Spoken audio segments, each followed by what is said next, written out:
Nous nous retrouvons ensemble ce soir.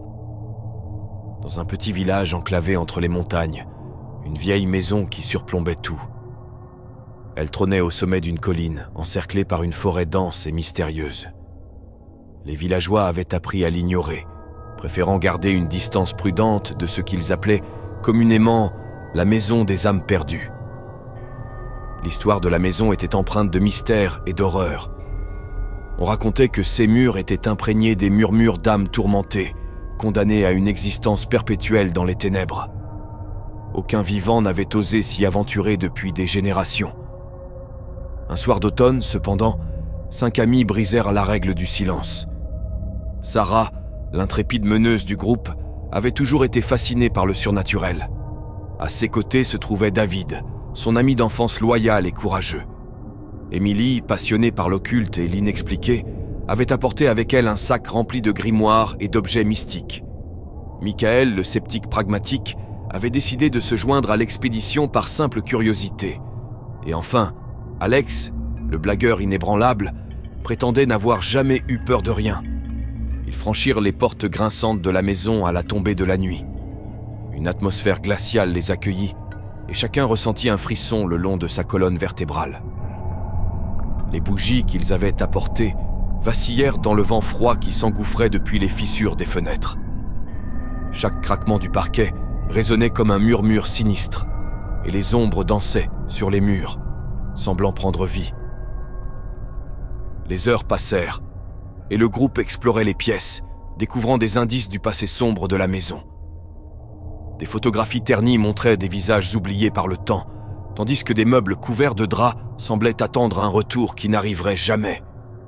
Soudain, un vent glacial souffla à travers les couloirs, éteignant les bougies et plongeant la maison dans l'obscurité totale. Des murmures inintelligibles semblaient résonner dans l'air, et une présence indéfinissable pesa sur leurs épaules. Pendant que les autres titubaient dans l'obscurité, Émilie se dirigea vers la bibliothèque poussiéreuse. Parmi les vieux livres, elle trouva un grimoire orné de symboles mystérieux. Elle commença à traduire les pages jaunies, révélant l'histoire tragique des âmes piégées. La maison avait été le théâtre de sombres rituels, et les âmes de ceux qui y avaient péri étaient condamnées à errer pour l'éternité. Chacune d'entre elles espérait être libérée de sa souffrance. Émilie, passionnée par les forces surnaturelles, se sentait liée à ces âmes perdues. Elle savait qu'elle devait les aider. Tandis qu'elle travaillait sur le sortilège de libération, les autres ressentaient des présences invisibles qui les effleuraient, susurrant des mots indistincts. La terreur grandissait, et même Alex, le blagueur, avait perdu son sourire. Soudain, un cri perça l'obscurité. C'était Sarah, qui avait découvert un passage secret menant à une cave sinistre. À l'intérieur, des chaînes rouillées pendaient du plafond, et des lueurs faibles éclairaient des visages pâles et torturés. Le groupe comprit alors qu'il devait libérer ses âmes. Émilie retourna à la bibliothèque, le grimoire entre ses mains tremblantes. Elle commença le rituel, les mots anciens remplissant la pièce d'une énergie mystique. Les âmes commencèrent à murmurer des remerciements, tandis qu'une lueur douce se répandait dans la pièce. Chacune d'elles sembla s'élever, libérée de ses chaînes invisibles. Au moment où la dernière âme fut libérée, une force sombre s'abattit sur la maison. Les murs tremblèrent, et un cri déchirant résonna dans les couloirs. La maison des âmes perdues semblait protester contre leur acte de libération. Finalement, dans un dernier éclat de lumière, la maison s'effondra dans un nuage de poussière, laissant derrière elle un silence apaisant. Le groupe sortit, épuisé mais libéré du poids de la terreur. Ils regardèrent la colline où se dressait autrefois la maison maudite, désormais réduite à des ruines. Leur aventure avait apporté la paix à ces âmes tourmentées. Mais à quel prix ? Les 5 amis partirent, emportant avec eux l'histoire de la maison des âmes perdues, sachant qu'ils avaient bravé l'horreur pour accomplir un acte de compassion envers ceux qui avaient été oubliés par le temps. Et bien que la maison n'existait plus, son histoire continuerait de hanter leurs rêves, rappelant la force du courage et de l'amitié dans les moments les plus sombres de la vie. Chaque bruit dans la nuit leur rappellerait la lueur d'espoir qu'ils avaient apportée à ceux qui avaient été perdus dans les ténèbres. Les semaines s'écoulèrent depuis cette nuit fatidique dans la maison des âmes perdues. Le village était toujours plongé dans une atmosphère étrange, comme si les esprits libérés avaient laissé derrière eux une empreinte indélébile. Les 5 amis, malgré leur courage, ne pouvaient s'empêcher de repenser à cette aventure chaque fois qu'ils passaient devant la colline où la maison en ruine se dressait autrefois. Sarah avait été profondément marquée par l'expérience. Elle ressentait un lien particulier avec les âmes qu'ils avaient libérées, un sentiment de responsabilité envers elles. Elle passait ses journées à fouiller les archives de la bibliothèque locale, espérant trouver des indices sur l'histoire de la maison et sur ceux qui y avaient vécu. David, de son côté, avait commencé à avoir des rêves étranges. Des visages flous lui apparaissaient, des visages qu'il n'avait jamais vus auparavant. Il avait l'impression que ces visages essayaient de lui communiquer quelque chose, mais il ne parvenait pas à comprendre. Émilie était hantée par le grimoire qu'elle avait trouvé dans la bibliothèque de la maison. Elle passait des heures à étudier ces pages, cherchant des indices sur d'autres lieux où des âmes pourraient être piégées. Elle se demandait si d'autres maisons du même genre existaient, attendant que quelqu'un les libère. Michael, le sceptique, avait du mal à expliquer ce qui s'était passé cette nuit-là. Il avait beau essayer de rationaliser les événements, il ne pouvait nier l'évidence. Quelque chose de surnaturel avait eu lieu dans cette maison.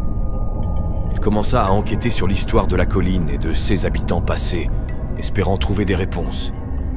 Quant à Alex, le blagueur, il était devenu étrangement silencieux. Il avait perdu son insouciance habituelle et semblait plongé dans ses pensées.